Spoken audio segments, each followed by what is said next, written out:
हम लोग जब जान रहे हैं फ्रॉग एम्फीबिया है तो इसके हार्ट पे कितने चैम्बर होंगे?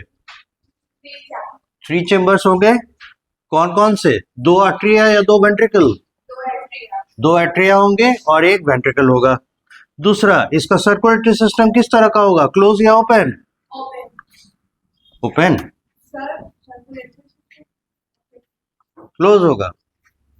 वर्टिब्रेट कैरेक्टर है, क्लोज सर्कुलेटरी सिस्टम। इसमें वेन्स और आर्टरीज में ब्लड रन करते हैं। साथ ही साथ इसके सर्कुलेटरी सिस्टम में एक और सपोर्टिंग सिस्टम होगा, इसे हम लोग लिम्फेटिक सिस्टम कहते हैं। इसमें लिम्फ भी होगा। ठीक है, तो 1 मोमेंट, आइए देखें इसके। अच्छा, सीरियल नंबर बताइए इसका। या ऐसा कुछ नहीं है, चलिए। सर्कुलेटरी 4 है, circulatory system, circulatory system.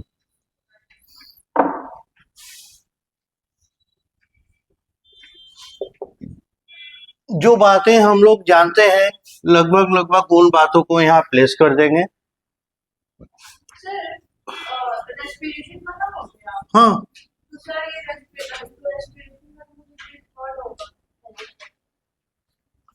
4 - 1 = 3।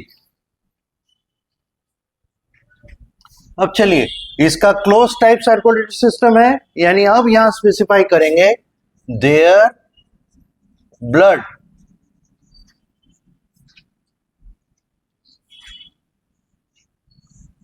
flows in closed vessels, not in open vessels, closed vessels, arteries and veins। और यही बताते चले, arteries take out blood from the heart to the body parts, and veins return the blood from body parts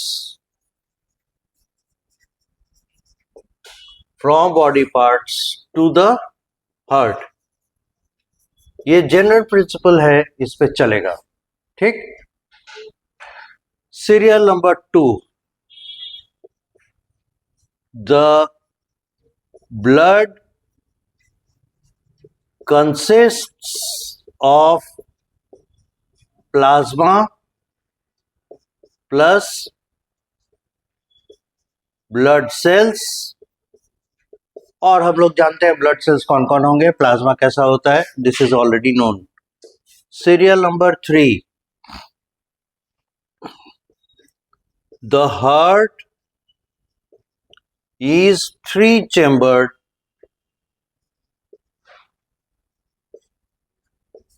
two atria, left atrium and right atrium, one ventricle।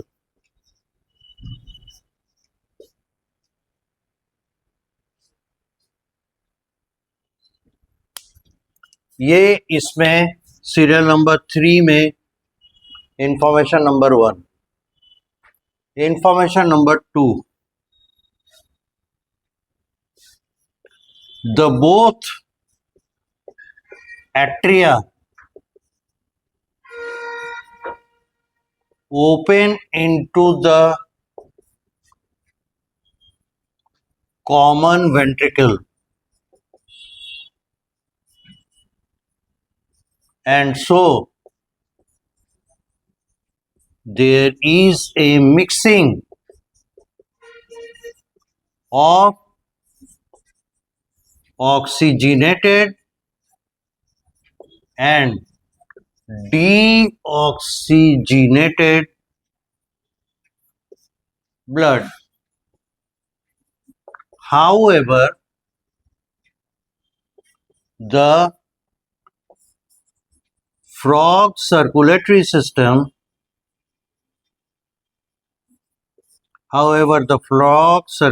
system tries to compensate too much, बहुत कोशिश करता है, compensate too much the process to overcome the low oxygen saturation in blood. देखिए, animal है और वो भी कुत्ता फांता फुदकता रहता है, तो इन सब कामों के लिए उसके मसल्स में काफी ताकत चाहिए. आप खुद सोचिए, यहां से घर जाना हो और उछल उछल के चले, just like the frog, hopping करते हुए. आपका पैर उस दिन तो ठीक ठाक चलेगा, है ना, ताकत लगा के आप जबरदस्ती करके आएंगे, पर जब बैठेंगे उसके बाद आपको चलने का मन नहीं करेगा, इतना पेन होगा, एक्सेसिव स्ट्रेस हो गया. तो इससे आप अंदाजा लगा सकते हैं कि वो कभी भी अपने मूवमेंट और मोशन के लिए वही काम करता है, तो उसके पैर में कितनी ताकत होगी. और एनिमल का ऑफ कोर्स मस्कुलर लेग है और मूवमेंट के लिए मसल्स को, है ना, ब्रेन से इंफॉर्मेशन मिलता है तो वो कॉन्ट्रैक्ट और एक्सपैंड करता है. तो मसल्स को फंक्शन करने के लिए बहुत ऑक्सीजन चाहिए होगा, है कि नहीं. ज्यादा रेस्पिरेशन करेगा तब तो ज्यादा एटीपी प्रोड्यूस करेगा, ज्यादा एटीपी प्रोड्यूस करेगा तो ज्यादा एनर्जेटिक होगा, ज्यादा पावरफुल कॉन्ट्रैक्शन दे सकेगा लॉन्ग टर्म. इसका मतलब ऑक्सीजन सैचुरेशन काफी चाहिए. ब्रेन वेल डेवलप्ड है, स्पाइनल कॉर्ड है, तो ब्रेन को और स्पाइनल कॉर्ड को भी फंक्शन रहने के लिए ज्यादा ऑक्सीजन चाहिए. पर प्रॉब्लम इसके साथ देखिए, both the atria are opening into the common ventricle. By thumb rule, right atria receives deoxygenated blood and left atria receives oxygenated blood. ये थंब रूल है, ये मेथड है. तो नेचुरली क्या होगा, जैसे ही दोनों एक साथ आ गए, मतलब उसका जो ऑक्सीजनेशन करना और डीऑक्सीजनेशन करना थोड़ा सा निगेट हो जाएगा, उसका इंपॉर्टेंस कम हो जाएगा. हाईली ऑक्सीजन सैचुरेटेड ब्लड नहीं रख पाएगा क्योंकि दोनों मिक्स हो रहे हैं.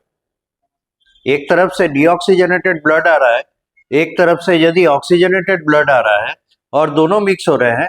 आप कहिएगा ऑक्सीजन तो डाले हैं ना, बिल्कुल डाले हैं, लेकिन मान लेते हैं 1 किलो दूध, 2 किलो दूध आप बना रहे हैं, मतलब बेचने जा रहे हैं, जिसमें 1 किलो दूध में जरा भी पानी नहीं डाले, और दूसरा 1 किलो दूध में आधा किलो पानी मिलाकर 1 किलो बनाए.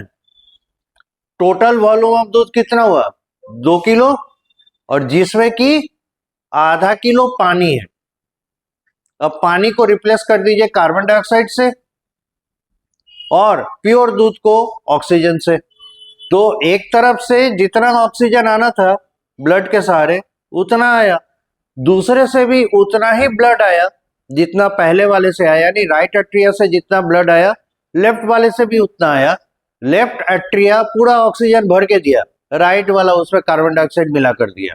अब क्या हुआ, टोटल वॉल्यूम ऑफ ब्लड तो 2 टाइम्स हो गया, पर ऑक्सीजन सैचुरेशन कितना रहा, हाफ.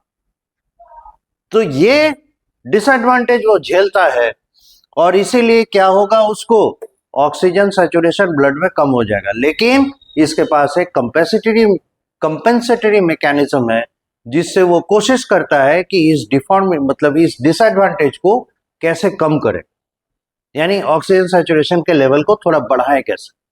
ठीक है. तो इसमें हम लोग कभी भी देखिए क्या है, कभी भी हम लोग फिजियोलॉजी पढ़ते हैं ना किसी एनिमल का, तो एनिमल के फिजियोलॉजी में हम लोग जो 9 सिस्टम को या 13 सिस्टम को अलग अलग करके पढ़ते हैं, इन एक्चुअल प्रैक्टिस जब वो ऑर्गेनिज्म जिंदा रहता है तो सभी सिस्टम्स इंटरकनेक्टेड हैं. जैसे हम लोग रेस्पिरेटरी सिस्टम पढ़ लिए, वाह वाह बहुत अच्छा। अब सर्कुलेटरी सिस्टम पढ़ रहे हैं, ये भी बहुत अच्छा। डाइजेस्टिव सिस्टम काम हो गया, बहुत अच्छा। लेकिन सब एक जगह जुड़ रहा है, बताइए कैसे? जब एनर्जी चाहिए, कहां से आएगा एनर्जी? न्यूट्रिएंट से। न्यूट्रिएंट एंड ऑक्सीजन, इन दोनों से आएगा। न्यूट्रिएंट सप्लाई कौन कर रहा है? Digestive system. और ऑक्सीजन सप्लाई कौन कर रहा है? Circulatory system. Circulatory system and respiratory system both. Respiratory system oxygen ला के दे रहा है और सर्कुलेटरी सिस्टम उसको पहुंचा रहा है।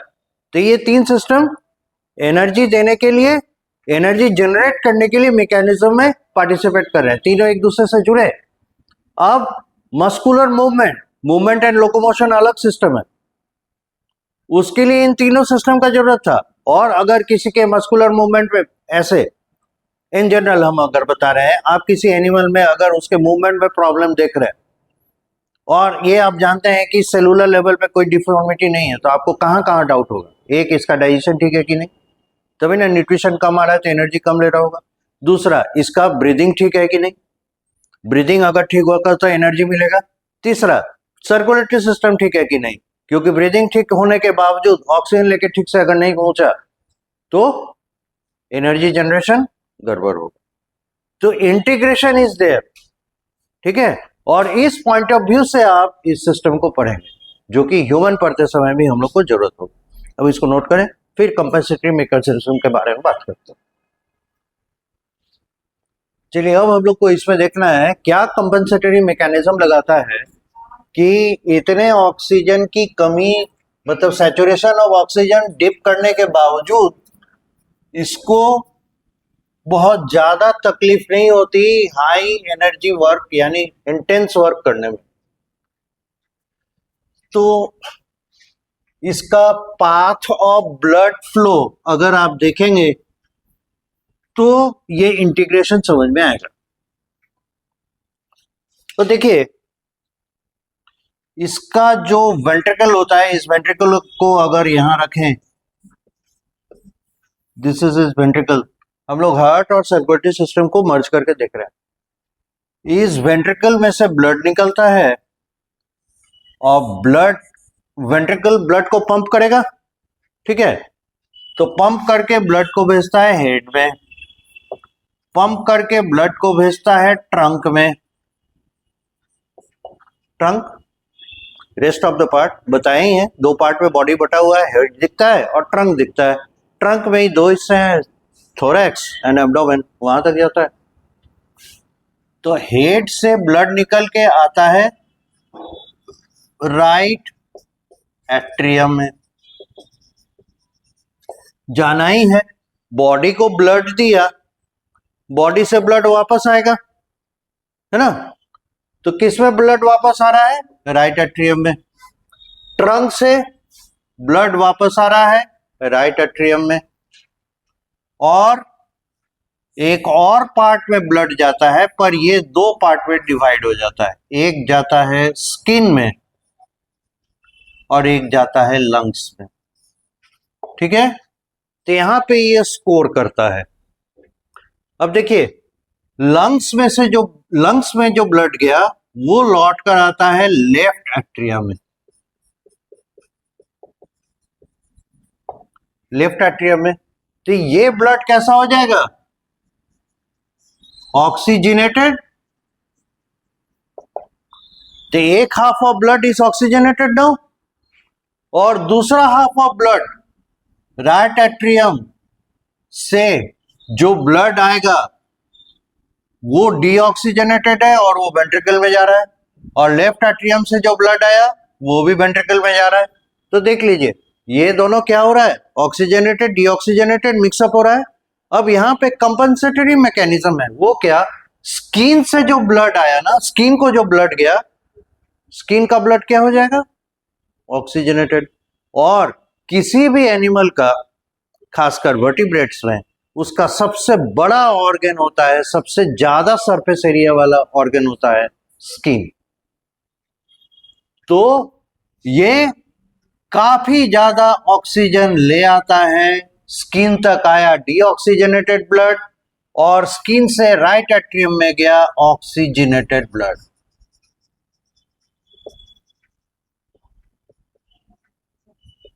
ठीक है, इसीलिए वहां डीऑक्सीजनेटेड ब्लड नहीं लिखे थे। राइट एट्रियम क्या किया, सिर्फ हेड और ट्रंक से डीऑक्सीजनेटेड ब्लड लिया, राइट। लेकिन जब इसने स्किन को भेजा, स्किन ने राइट एट्रियम में ऑक्सीजनेटेड ब्लड दिया। नेचुरली इससे जो राइट एट्रियम से जो डीऑक्सीजनेटेड ब्लड आने वाला था उस पे भी ऑक्सीजन घोल दिया गया। तो पहले जैसा था कि 50% of the blood would be deoxygenated, now that ratio is reduced to almost 20-25%। तो इस तरीके से इस कंपेंसेटरी मैकेनिज्म के वजह से ये पहले 50% ऑक्सीजन सैचुरेशन से बढ़ा के 75-80% ऑक्सीजन सैचुरेशन पे पहुंच जाता है। और यही वजह है कि इतना एनर्जी इंटेंसिव वर्क वो कर सकता है। This is the compensatory mechanism. तो ये ऑक्सीजनेटेड ब्लड और इधर से ऑक्सीजनेटेड ब्लड वेंट्रिकल में आया। अब वेंट्रिकल क्या किया, 70-75% या रादर 80% ऑक्सीजनेटेड ब्लड को कहां भेज रहा है, हेड में, ट्रंक में। मिला ना ऑक्सीजन, है ना, अच्छा खासा ऑक्सीजन मिला। पूरी तरीके से इसको तो दूर नहीं कर सकता, पर इसकी कमी को बहुत हद तक ये कंपनसेट कर लेता है, and that is enough for it. इस एनिमल के लेवल पे इतना ऑक्सीजन सफिशिएंट। तो फिगर हो गया, flow chart of circulation of blood in frog.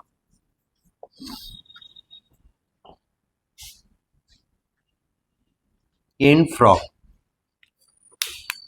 ठीक है। यहां तक नोट कीजिए इस फ्लो चार्ट को, तब तक इधर मिटाएं।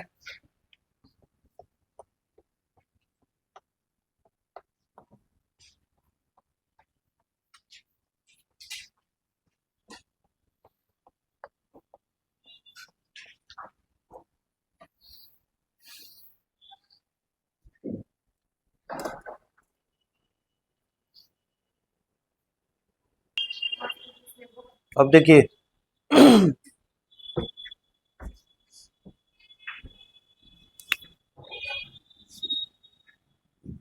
द right atria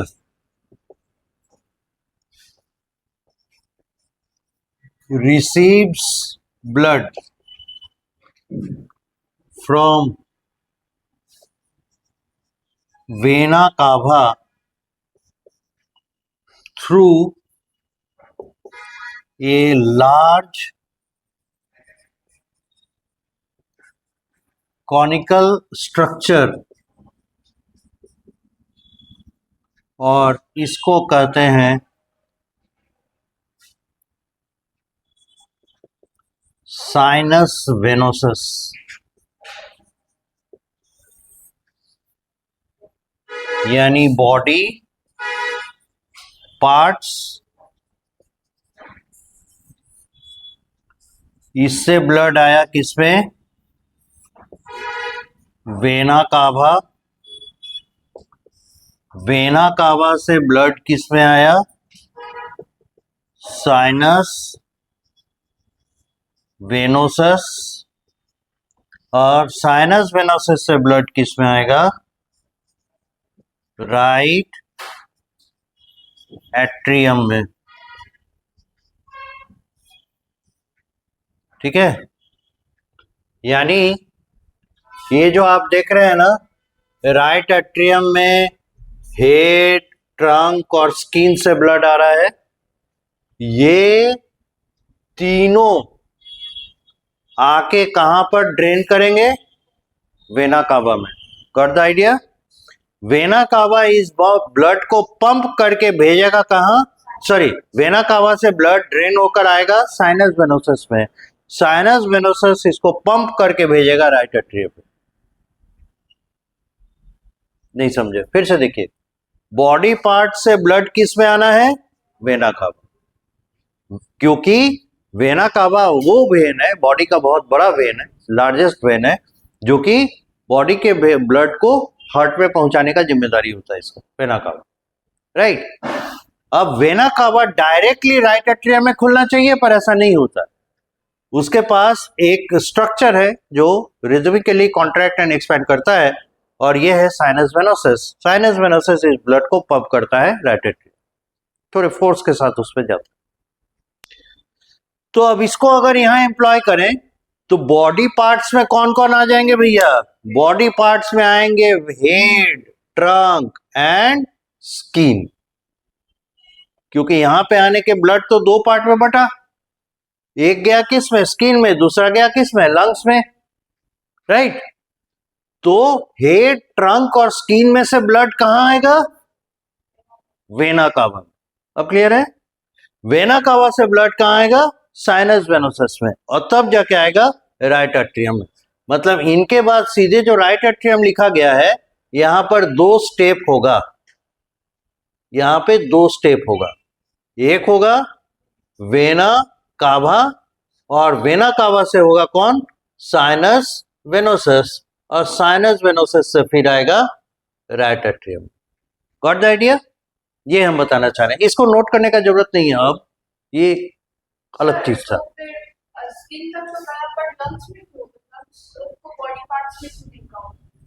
क्योंकि लंग पूरी तरीके से ऑक्सीजनेट कर रहा है ब्लड को, और ऑक्सीजनेटेड ब्लड आना चाहिए कहां? लेफ्ट वेंट्रिकल में। तो ये पार्ट, ये चीज इसमें डेवलप कर चुका है। जो हायर ऑर्डर के वर्टिब्रेट्स में यही चीज फॉलो होता है, जैसे ह्यूमन का बॉडी, ह्यूमन का हार्ट यही करता है, ठीक है। तो लंग्स में से एक वेन के द्वारा, पल्मोनरी वेन के द्वारा ऑक्सीजनेटेड ब्लड कहां पहुंचाएगा?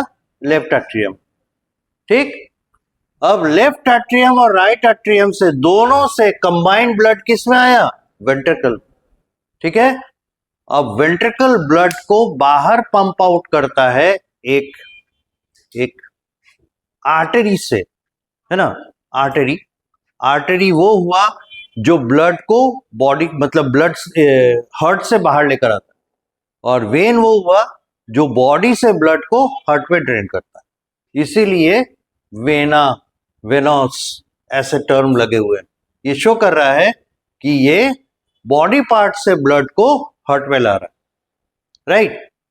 तो ब्लड को बॉडी पार्ट की ओर पुश जो कर रहा है वो वेंट्रिकल है, पर वेंट्रिकल डायरेक्टली ब्लड को बाहर नहीं फेंकता, एक ट्यूब के थ्रू फेंकता है, बाहर भेजता है, ये आर्टरी है। तो यहां पर कुछ ऐसा होना चाहिए, ठीक है। तो यहां तक हो चुका, इसको आप नोट कीजिए फिर हम बताएं।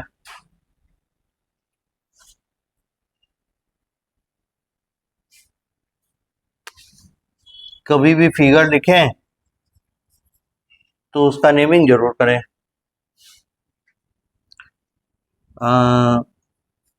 फ्लो चार्ट कर दीजिए, flow chart for blood flow from body parts to the right atrium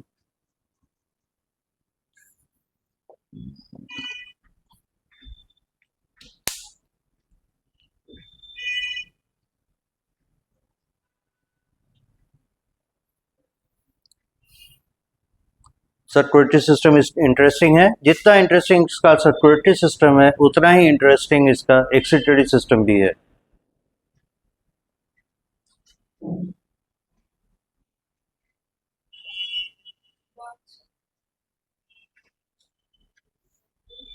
हो गया, मिटाए ऊपर से।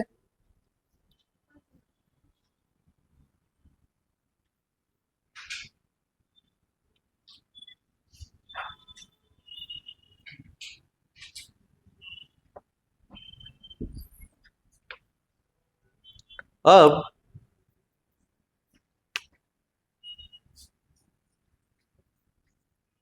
the ventricle pumps out the blood. The ventricle pumps out the blood into a large sized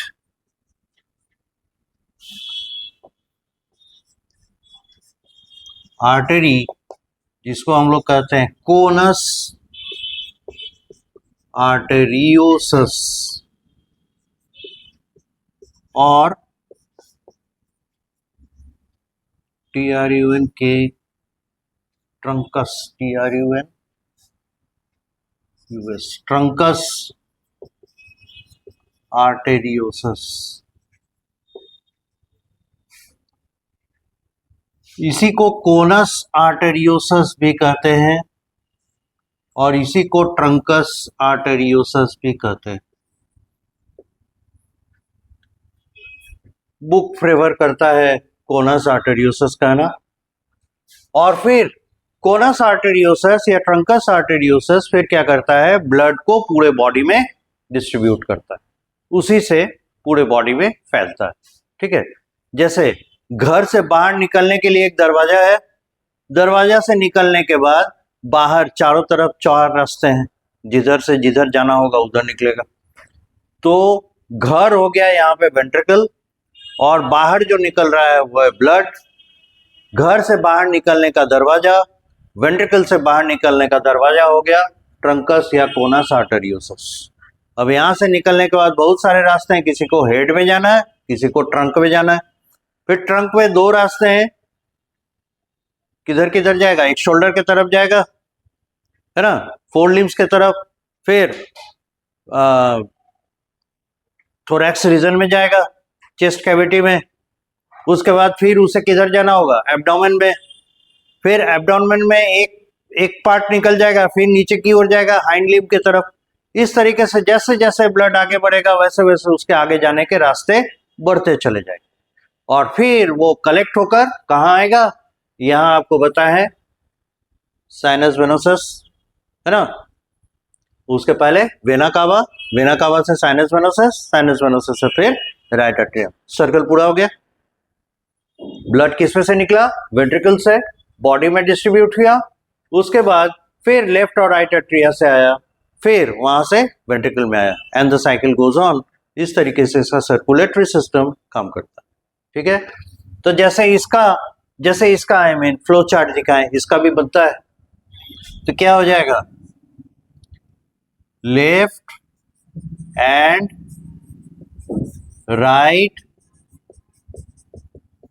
atria, इससे blood किस में जाना चाहिए, वेंट्रिकल, वेंट्रिकल से किस में आएगा, कोनस आर्टेरियोसस में, और कोनस आर्टेरियोसस से किस में जाएगा, बॉडी पार्ट्स। ठीक है, अब इसके लिए आप लिख देंगे फिगर, घिचपिच नहीं होगा, यहाँ लाइन खींचा हुआ है ताकि आप समझ सके कौन किधर है।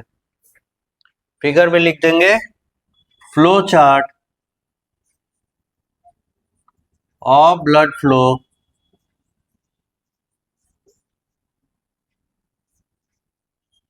from ventricle to body parts and the circulatory system is done. यहां तक नोट कीजिए।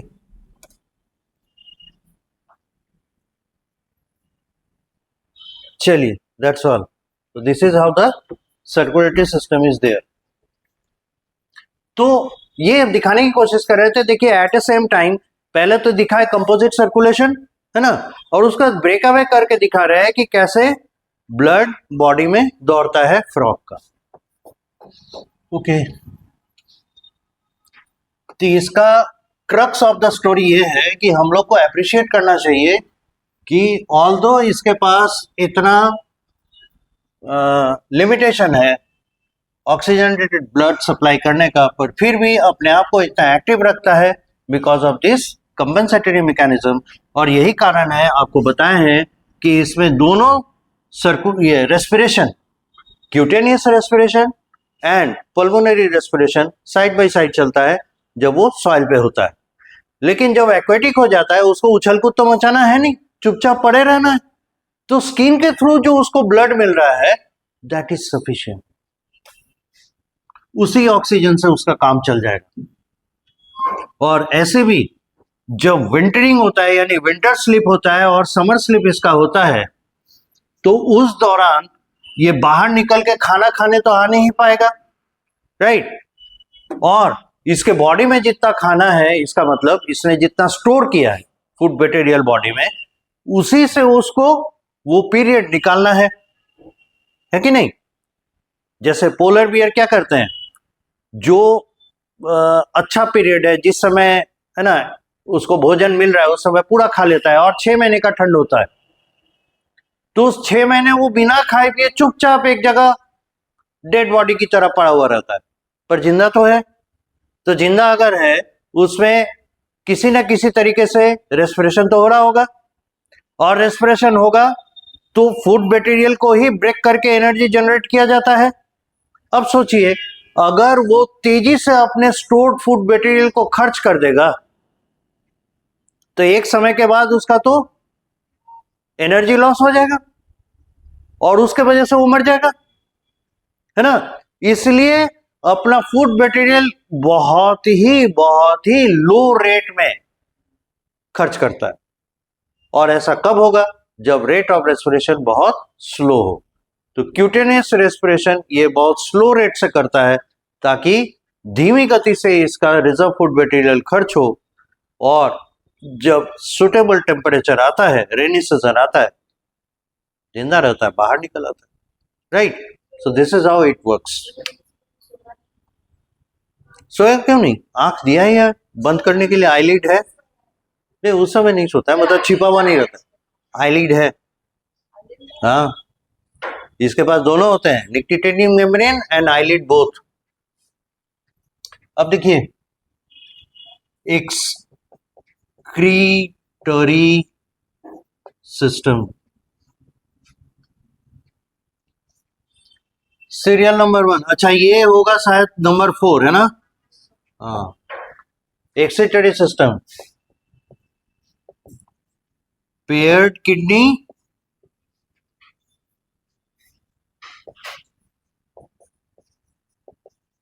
पेयर्ड यूरेटर, फीमेल,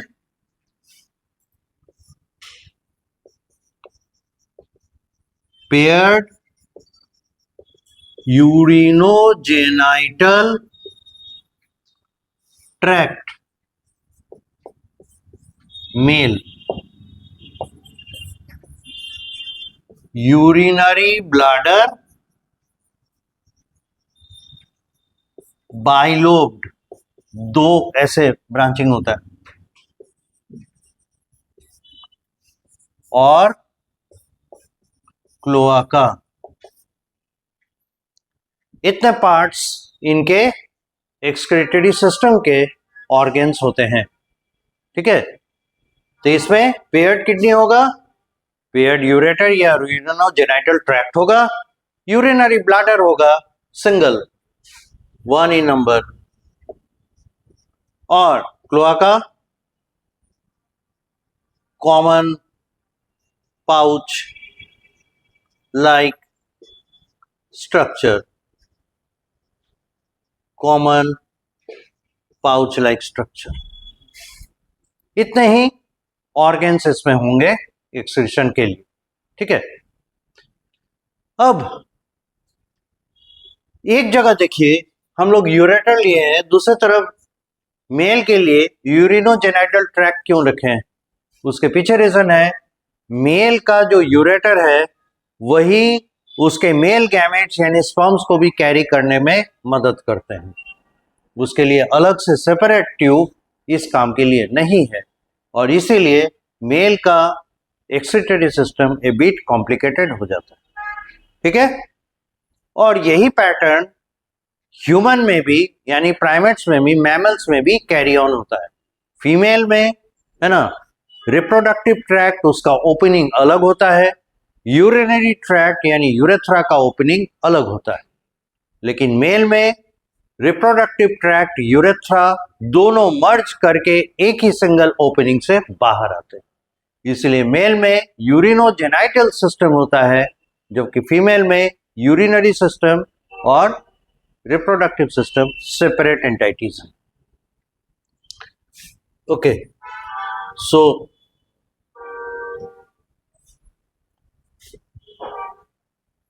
किडनी दिखाई देंगे लाइक दिस।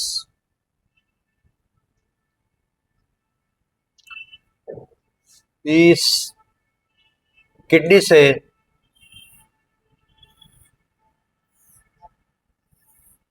इस तरीके से यूरेटर बाहर आएगा। इसके ऊपर एक ग्लैंड बैठा हुआ होता है, ये है एड्रिनल ग्लैंड। तो ये भी एड्रिनल ग्लैंड, दो किडनी तो दो एड्रिनल ग्लैंड। अब इस किडनी में है ना,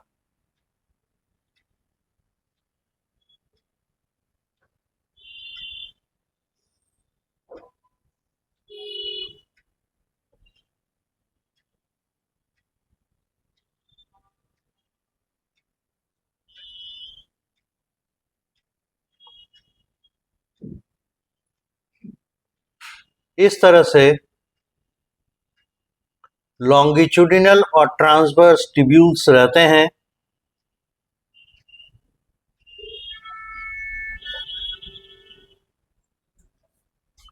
दोनों में सेम है ना, इसलिए एक में हम लोग इंटरनल स्ट्रक्चर दिखा रहे हैं, दूसरे में रिपीट नहीं कर रहे। ये आके एक कॉमन ओपनिंग में खुलेगा और वो है क्लोआका। और इस तरफ हम लोग यूरिनरी ब्लैडर देते हैं बनाकर। ये है यूरिनरी ब्लैडर,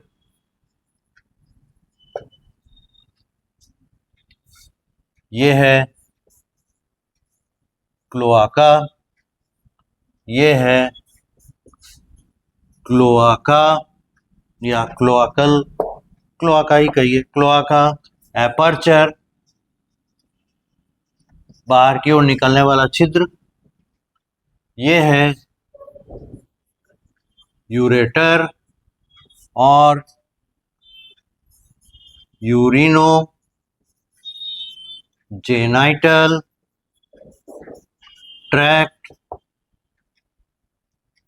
ये हो गया किडनी। किडनी के अंदर ये हमें दिख रहे हैं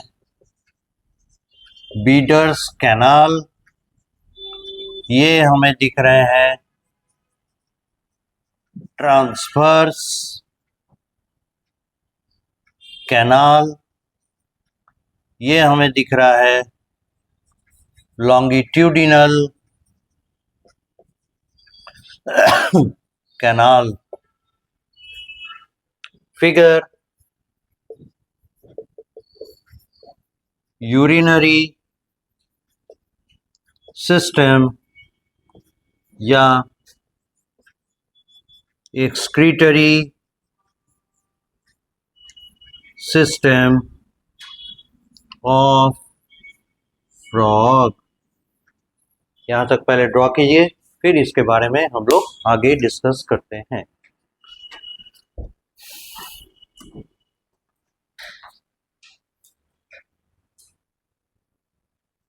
तो इसके बारे में देखें हम लोग थोड़ा।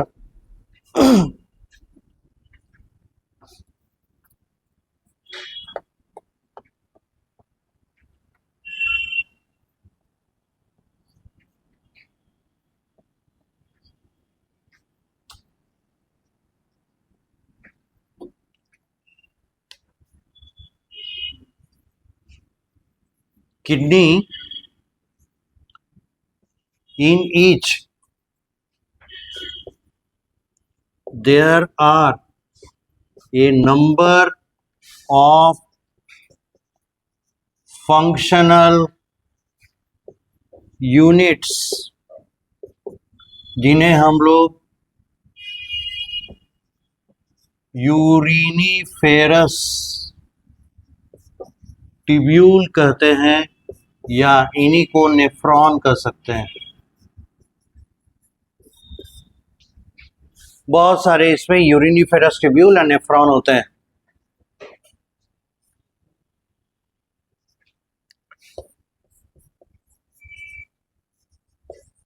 Nephron, each of them are composed, each of them is होगा, each of them is composed of a capillary system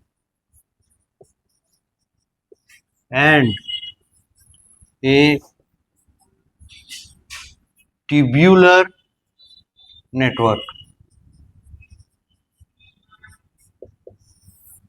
थोड़ा थोड़ा इंट्रोड्यूस यहीं पे कर देते हैं ताकि जब हम लोग ह्यूमन के बारे में पढ़े तो हम लोग को दिक्कत नहीं हो, है ना। नेफ्रॉन में क्या रहेगा, एक कैपिलरी यानी ब्लड कैपिलरी सिस्टम रहता है, लिख ही देते हैं पूरा, a blood capillary system and a tubular network यानी बहुत ही फाइन ट्यूब्यूल का एक नेटवर्क रहता है, ठीक है। The blood comes into nephron filtered and the filtrate यानी urine is passed out into the transverse canal. Urine जो है पास ऑन कर दिया जाता है किसमें, ट्रांसवर्स कैनाल में। The transverse canal opens into the longitudinal canal and a Beeder's canal is also there. The longitudinal canal drains into ureter या urinogenital tract as the case may be। जिसका मतलब समझिए कैसे कैसे इसका नेटवर्क बना हुआ है। मिनिमम लेवल पे ब्लड फिल्ट्रेशन किस पे होगा, नेफ्रॉन, क्योंकि नेफ्रॉन इसका फंक्शनल यूनिट है।